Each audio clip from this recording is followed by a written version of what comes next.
Viruses are simply excretions of a toxic cell. That's Thomas Cowan, an American holistic doctor. They bud out from the cell. They happen when the cell is poisoned. They are not the cause of anything. In this video that's been shared thousands of times around the world in 5 different languages, Cowan claims a virus isn't behind the pandemic. 5G wireless networks are. Anybody want to make one guess as to where the first completely blanketed 5G city in the world was? Wuhan. Exactly. That's not true. Some U.S. cities and South Korea had 5G networks long before Wuhan. And 5G is a long way from being up and running around the world. But the video gained traction.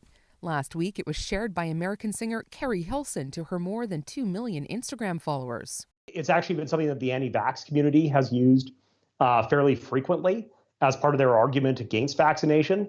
University of Manitoba virologist Jason Kindrechuk has heard this 5G poisoning idea before. Kindrechuk says scientists have sequenced COVID-19. They've taken it apart and put it back together again. They've infected primates with it who then exhibited symptoms. I think the data is so overwhelmingly valid and validated to show that the viruses cause disease.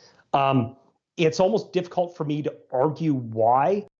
As for Thomas Cowan, he's currently on probation with the California State Medical Board and operating with restrictions on his practice after a 2017 complaint about another matter. Cowan has authored a book that argues against vaccinating children. He did not respond to CBC News' request for comment about the video. So, no, staying away from 5G networks, which we don't really have up and running in Canada yet, won't keep you safe from COVID-19. Katie Nicholson, CBC News, Toronto.